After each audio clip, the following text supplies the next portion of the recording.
What if you woke up one morning and could hear every thought in the room? Not just your own, but the neighbor's dog mentally complaining about breakfast, your roommate silently judging your choice of pajamas, and even the coffee machine plotting its eventual rebellion. Welcome to the chaotic world of mind reading, where privacy is a luxury and sanity is optional. I'm your host, and this is What If Horizons, the podcast that dives headfirst into the wildest what if scenarios and doesn't come up for air until we've explored every twist and turn. Imagine this. You're sitting at your favorite cafe, sipping your overpriced latte, when suddenly you hear it. Not the barista calling your name, but their inner monologue. Why does this guy always order the same thing? Does he even know we have other drinks? You freeze, latte halfway to your mouth, wondering if you've finally cracked under the pressure of adulting. But no, this is real. You can hear thoughts, and not just the barista's, everyone's. At first, it's fascinating. You learn that the guy in the corner is mentally rehearsing his breakup speech, the woman by the window is calculating how many calories are in her muffin, and the toddler at the next table is plotting how to steal your latte. It's like being in a movie where everyone's inner dialogue is on full blast. You feel like a superhero, or maybe a supervillain, depending on how you use this newfound power. But then reality hits. You can't turn it off. The thoughts keep coming, a never-ending stream of consciousness from every person within earshot. Your quiet morning at the cafe becomes a cacophony of mental noise. The barista's thoughts about your boring drink order are now competing with the toddler's latte-stealing schemes and the guy's breakup rehearsal. You can't focus, you can't think, and worst of all, you can't escape.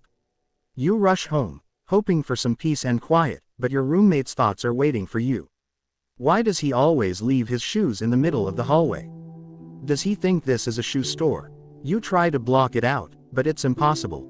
The thoughts are everywhere, invading your mind like uninvited guests at a party you didn't want to throw. And then there's the moral dilemma. What do you do with this power? Do you use it to your advantage, eavesdropping on every conversation and thought? Or do you try to ignore it, pretending you're not hearing things you were never meant to hear? It's a slippery slope, and you're already sliding. By the end of the day, you're exhausted. Your brain feels like it's been through a marathon, and you haven't even left the house. You realize that mind reading isn't the superpower you thought it would be. It's a curse, a constant invasion of privacy that you can't escape. And the worst part, you're only just beginning to understand the consequences. So, what would you do if you could read minds but couldn't turn it off? Would you embrace the chaos, or would you go mad trying to block it out? Stay tuned as we dive deeper into this mind-bending scenario and explore every twist and turn of this wild thought experiment. By week 2, you've developed a survival strategy: noise-canceling headphones worn 24/7, even in the shower. You tell people it's because you're really into audiobooks, but really it's your pathetic attempt to muffle the mental chatter. Turns out physical barriers do absolutely nothing to block telepathy. Who knew? Your work life has become a psychological minefield. That colleague who always smiles at you secretly thinks your presentations are boring as watching paint dry. Your boss mentally rehearses firing you every morning, then changes his mind after coffee.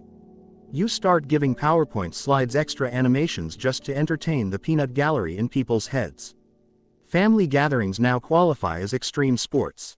Grandma's sweet compliments come with internal judgments about your weight. Uncle Bob's political rants are somehow worse when you hear the unfiltered version bouncing around his skull. You finally understand why Aunt Carol always brings wine. You'd drink too if you could hear what her children really think about her. Dating. Forget about it. First dates feel like psychological interrogations where you're the unwilling investigator. That charming guy who said he loved your laugh. His brain was busy comparing you to his ex. The woman who claimed she liked your sense of humor was mentally calculating how soon she could fake an emergency.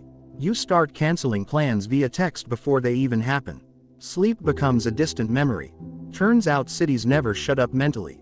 You lie awake hearing neighbors stress about work, strangers fantasize about their crushes, and somewhere in your building, someone is mentally composing the worst poetry known to mankind. You consider moving to a cave, but worry you'd just start hearing what the bats think about you. The grocery store transforms into the seventh circle of hell. Every passing shopper's anxious thoughts about expired coupons and questionable meat blends assault your consciousness. That cheerful cashier, her mind is a vortex of existential dread. You start doing all your shopping at 3 a.m. when the only other customers are drunk college students thinking about tacos. You attempt coping mechanisms. Meditation just makes you more aware of the mental noise. Alcohol dulls it slightly, but then you wake up to hungover thoughts that are somehow louder.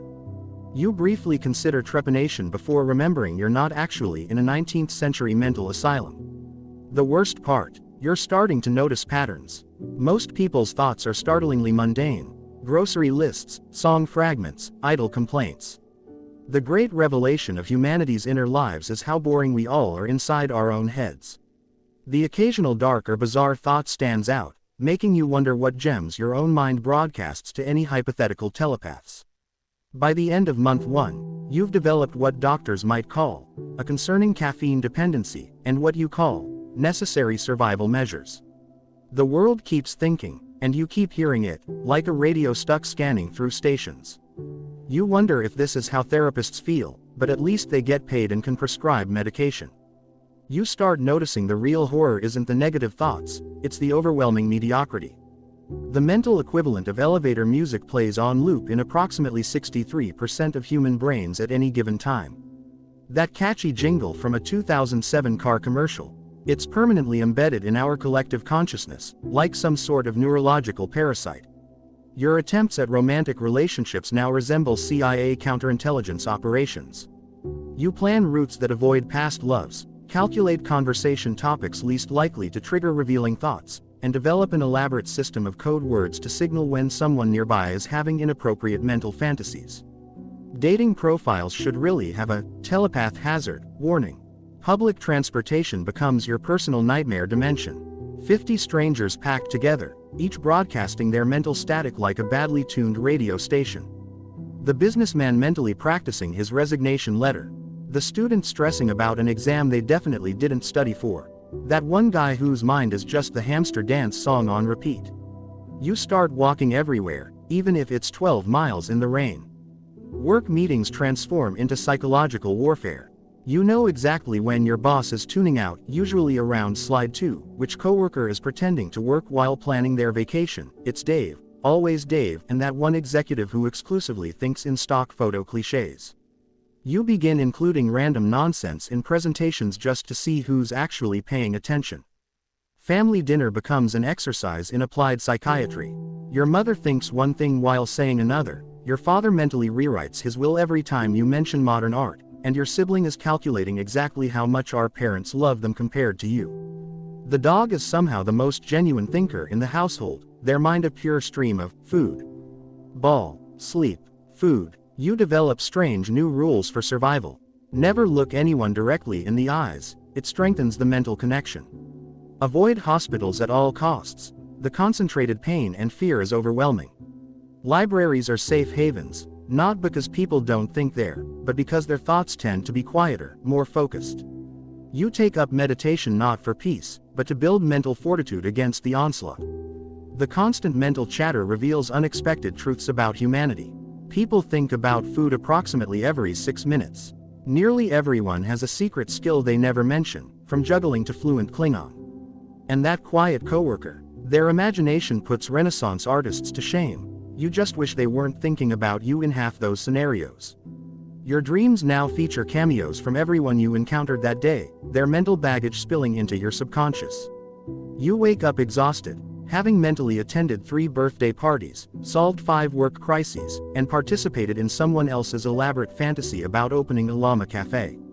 The line between your mind and others starts to blur in alarming ways. Strangest of all, you're developing a sixth sense for detecting fellow mind readers. There's a certain glaze to their eyes, a careful way they move through crowds, the telltale flinch when someone nearby has particularly loud thoughts. You spot one across a crowded food court. Your eyes meet, there's a moment of recognition, and you simultaneously think, well, this sucks, before going your separate ways. The 1-year mark hits you harder than expected. You've stopped flinching at mental noise like some seasoned war veteran of psychic bombardment. The constant barrage of human thoughts now blends into your consciousness like a particularly persistent air conditioner hum. This, you realize with mild horror, is your new normal. Medical checkups bring fresh terrors. No amount of preparation can steel you against the anatomical illustrations flashing through your dentist's mind during routine cleanings. You switch to a chiropractor who thinks exclusively about baseball statistics, which somehow makes the bone cracking more bearable. Job interviews evolve into reciprocal psychological profiling sessions. You know exactly when to praise the company culture, right after they think about regretting their last hire, and which weaknesses to confess, only ones they mentally applaud as forgivable. It feels strangely like cheating, until you remember you still have to actually do the job afterward. Casual interactions now follow a set pattern. You've memorized the 3 safest responses when someone thinks about their dead grandmother, mastered the art of pretending not to hear racial slurs bouncing around bigoted skulls, and developed reflexive smiles whenever someone mentally undresses you. Your social skills have never been sharper or more unsettling. Religious services become revelation factories. The pious widow in the second pew fantasizes about the priest. The choir boy imagines elaborate heist scenarios during hymns. Even the clergy's thoughts stray to lunch plans and sports scores during sacraments. The weight of these mundane truths nearly crushes your childhood faith, until you catch one golden thread. In rare quiet moments, some minds do touch something transcendent. Your Netflix recommendations become increasingly erratic. Turns out watching shows while hearing every viewer's commentary puts you off most mainstream content. You develop niche tastes in silent foreign films where 90% of thoughts are just people trying to remember what that actor was in before. Your concept of privacy undergoes radical reconstruction. Walls, closed doors, digital passwords, these were never true barriers, just comforting illusions. The realization hits hardest in public restrooms, where you finally understand why that guy takes the stall farthest from the door and immediately regret this knowledge. Some minds become welcome distractions. The elderly woman at the park whose thoughts flow with grandmotherly wisdom. The construction worker who mentally composes surprisingly eloquent nature poetry during coffee breaks. The child whose imagination transforms mundane commutes into space adventures. These become mental oases in your desert of oversharing humanity. Sleep remains your greatest challenge. While you've learned to tune out waking thoughts, dreamscapes prove impossible to filter. You experience other people's nightmares as vividly as your own, attend bizarre mental mashups of their subconscious symbols, and wake more exhausted than when you went to bed.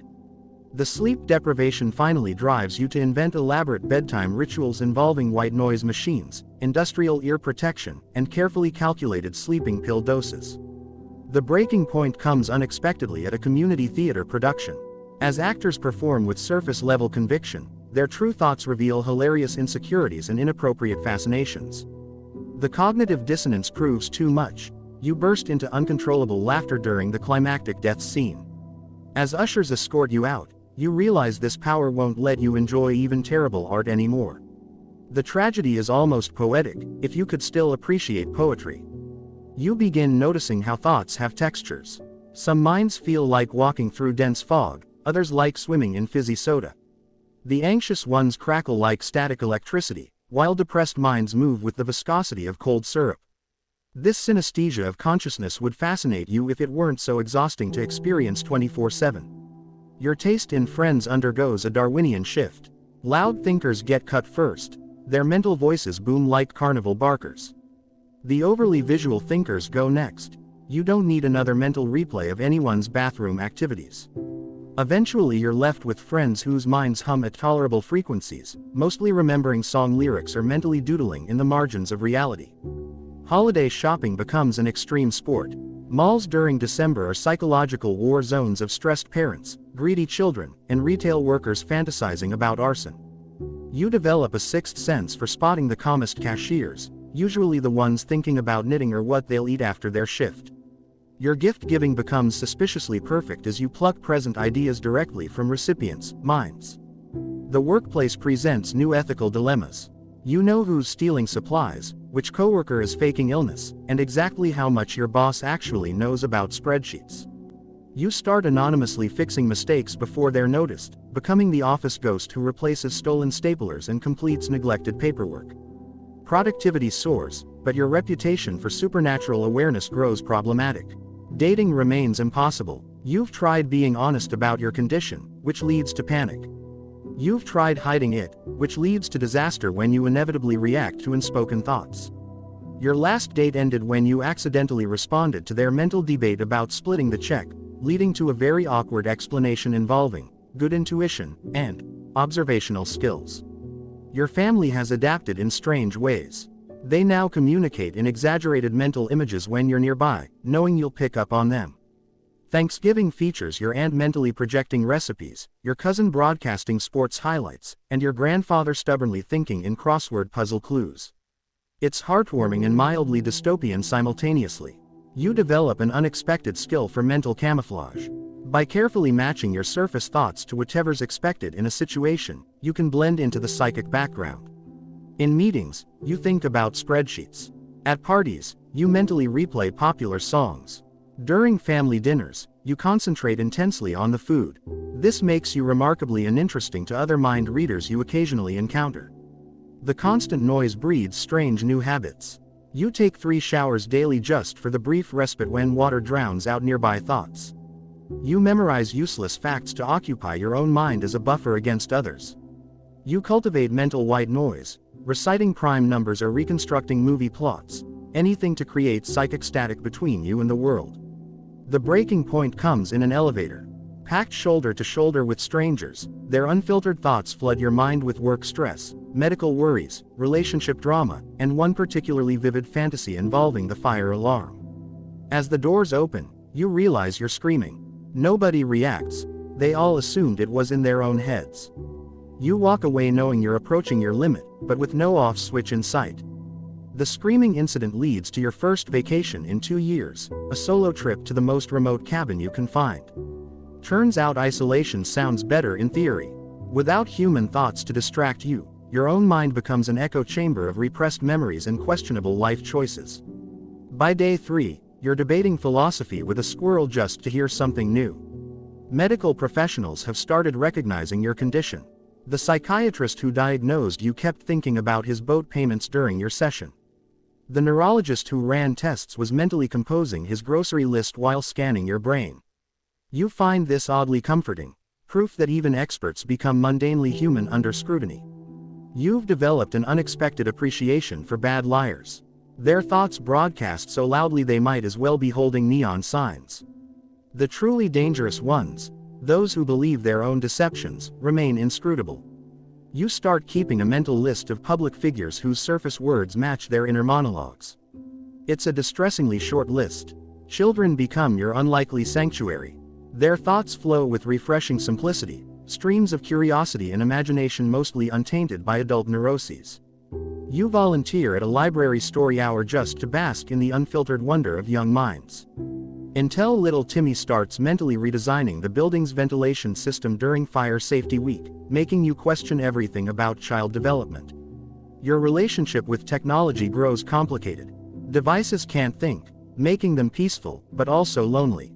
You start anthropomorphizing your laptop, imagining what it would think about your browsing history. Your smart speaker becomes your closest confidant. It can't judge you, though you do catch it playing depressing songs after particularly bad dates. Sleep deprivation leads to strange breakthroughs. One 3 a.m. epiphany reveals you can tune thoughts like radio stations, focusing on certain frequencies while ignoring others. This discovery comes when you accidentally lock onto a neighbor's subconscious obsession with competitive duck herding. Some knowledge can't be unlearned. The work holiday party nearly breaks you. Drunk thoughts have all the subtlety of fireworks, loud, colorful, and impossible to ignore. You witness 3 secret affairs, 7 people pretending to like the boss, and 1 accountant mentally redesigning the entire corporate tax structure while doing the electric slide. You leave early claiming food poisoning, which everyone accepts because they were all thinking about the questionable shrimp too. You attempt mindfulness meditation. It backfires spectacularly when you become hyper-aware of the meditation instructor's imposter syndrome. The universe has a cruel sense of humor. Your quest for inner peace makes you an unwilling participant in someone else's existential crisis. You switch to swimming laps instead, where chlorine and exertion provide blessed sensory deprivation. An unexpected benefit emerges. You've become frighteningly good at customer service. Anticipating needs before they're voiced earns you promotions and baffled compliments. Your secret, simply responding to every thought that begins with, "I wish they would." This works until the regional manager mentally wishes someone would reorganize the entire warehouse, at which point you develop sudden back problems. The real terror comes when thoughts start disappearing. Not because people stop thinking, but because your brain is developing defense mechanisms. Whole conversations now happen in mental silence as your subconscious protects you from overload. You can't decide if this adaptation is brilliant or terrifying. Your own mind is editing reality without permission.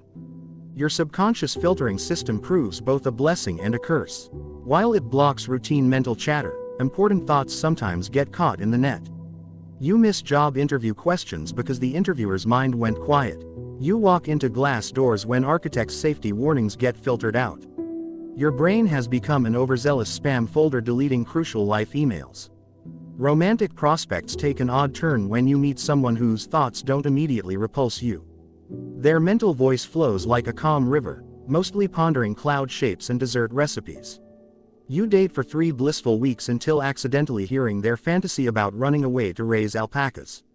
The relationship survives this revelation, though you now sleep with one eye open.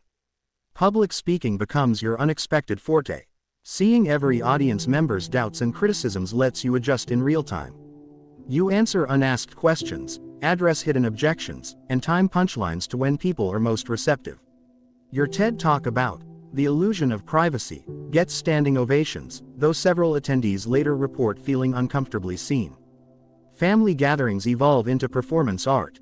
Relatives have learned to project fake thoughts when you're near.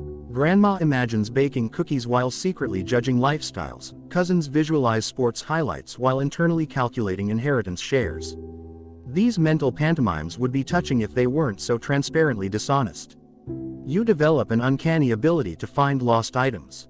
Not through psychic powers, but by hearing everyone's frustrated thoughts about misplacing things.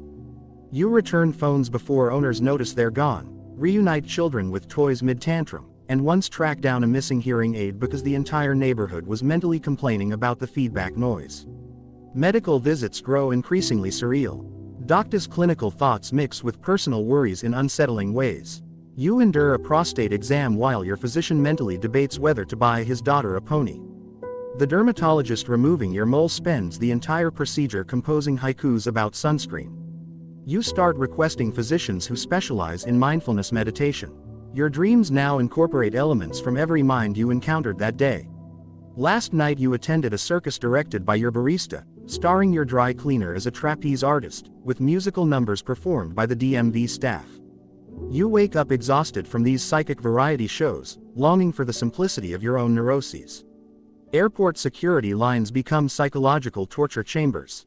TSA agents mentally flag passengers for arbitrary reasons. That guy looks shifty. Her shoes remind me of my ex. This one's probably fine, but I want to seem thorough. You start dressing like a suburban accountant to inspire the most boring possible suspicions. An unexpected silver lining emerges during jury duty. Hearing every juror's unfiltered biases makes you terrifyingly effective at predicting verdicts. The judge mistakes your insights for legal genius rather than rampant eavesdropping. You get offered a consulting position you immediately decline, some ethical lines even you won't cross. The final straw comes at a comedy club. Hearing audiences' thoughts ruins every punchline. You know which jokes will land before they're told, see the offensive ones coming miles away, and witness comedians' internal panic when bits bomb. Humor requires surprise, a luxury your condition has stolen. You leave halfway through, mourning yet another normal pleasure lost to your unwanted abilities. Your coping mechanisms have become increasingly elaborate. You now carry noise-canceling headphones everywhere, not because they block thoughts, but because people assume you can't hear them when you're wearing them. This creates a comforting illusion of privacy that makes social interactions slightly less exhausting. Work has turned into a psychological chess game. You know which coworkers are gunning for promotions, which ones are planning to quit, and exactly how much your boss actually knows about the industry. You start anonymously leaving self-help books on desks and sending motivational emails from fake addresses to maintain plausible deniability. Family holidays now feature mental charades. Your aunt thinks in elaborate metaphors, your cousin communicates exclusively through song lyrics, and your grandfather has taken to mentally reciting the periodic table whenever you're near. It's like living in a particularly strange poetry slam. Your dating life takes an unexpected turn when you discover someone whose thoughts are genuinely kind. Not performatively nice, but deeply, consistently compassionate. The relationship lasts 3 beautiful months before you accidentally hear their internal debate about whether to tell you they're moving to another country. The breakup is mutual, silent, and devastating.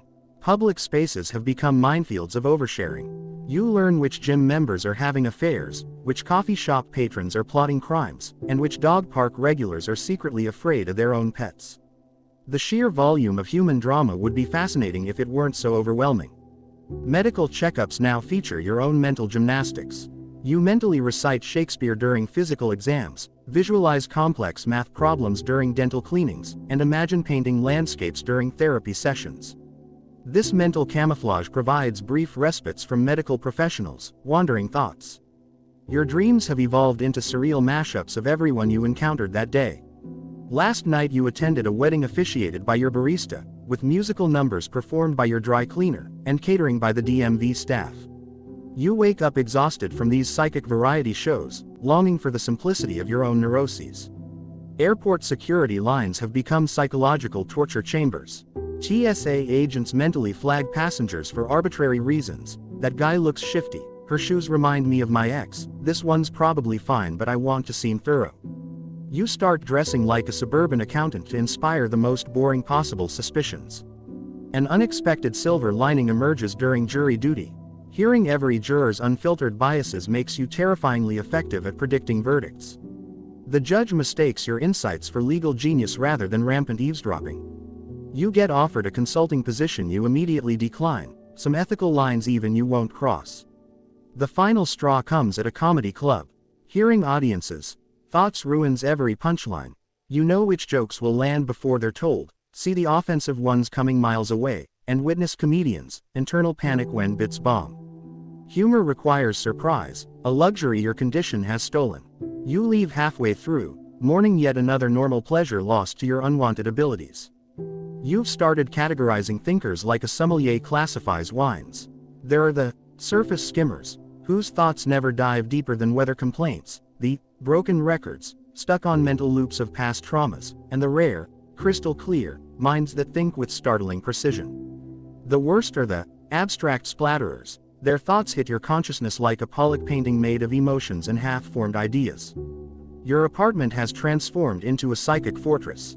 White noise machines hum in every corner, blackout curtains block visual thinkers, projections, and a carefully curated rotation of podcasts provides constant auditory distraction.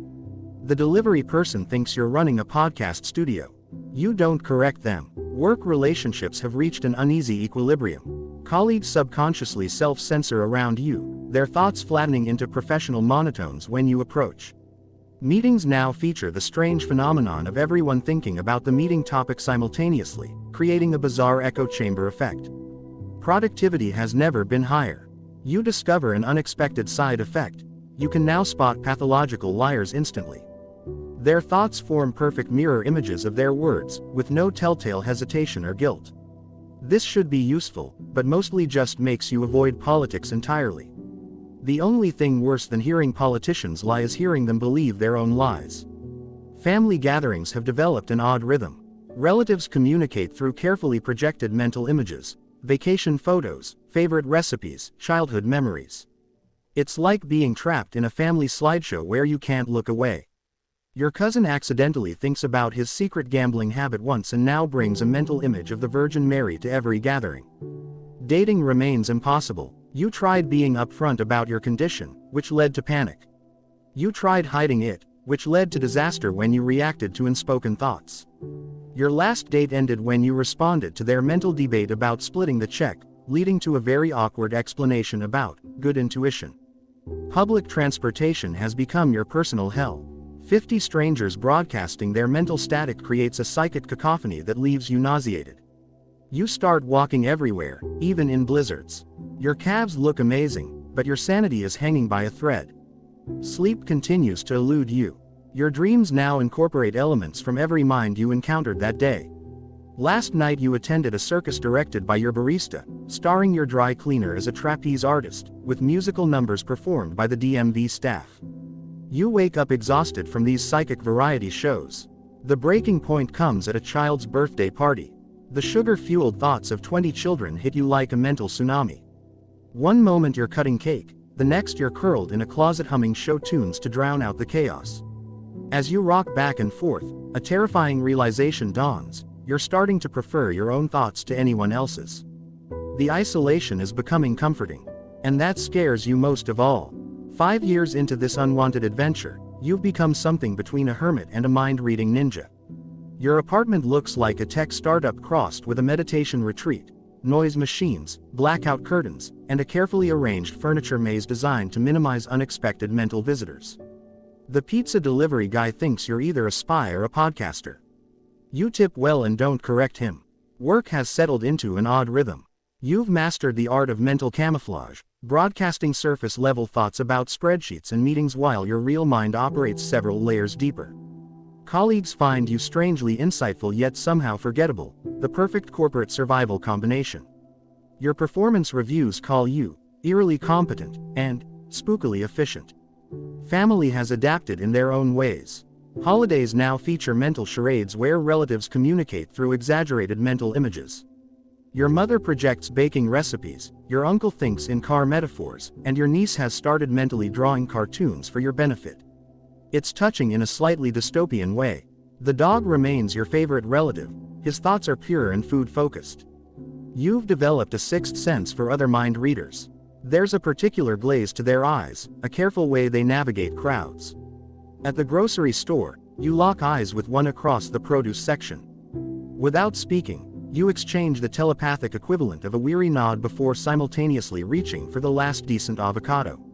Some bonds form through shared suffering.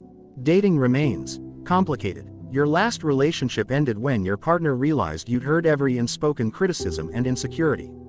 The breakup was mutual, quiet, and heartbreaking in its honesty. You've made peace with takeout menus and streaming services. At least Netflix doesn't judge your life choices, though you swear the algorithm sometimes gives you suspicious looks. Public spaces have become exercises in controlled exposure. You know which coffee shops attract calm thinkers, which parks have the right mental white noise, and exactly when to visit the gym to avoid everyone's existential crises. Your city has transformed into a psychic obstacle course you've learned to navigate with reluctant expertise. The final revelation comes unexpectedly. While waiting in line at the DMV, where thoughts move with the speed and cheer of cold molasses, you realize something profound. This curse has become simply your life. Not good, not bad, just yours. The constant mental noise has faded into background hum, like living near train tracks. You'll never love it, but you've stopped waiting for it to disappear. As you walk home, you catch snippets of passing thoughts: a student stressing about exams, a musician composing lyrics, an old man remembering his wedding day. For the first time, it doesn't feel like an invasion. Just people being gloriously, messily human. And maybe that's enough. If this mind-reading journey taught you anything, it's that thoughts are just thoughts, fleeting, chaotic, and ultimately harmless. Even the darkest ones pass. Even the loudest ones fade. And if you can survive hearing everyone's unfiltered mental noise, you can survive pretty much anything. What would you do if you could read minds but couldn't turn it off? Share your thoughts in the comments below. Don't forget to like this episode and subscribe to What If Horizons for more mind-bending scenarios. Until next time, remember, your thoughts are louder than you think, and you're stronger than you know.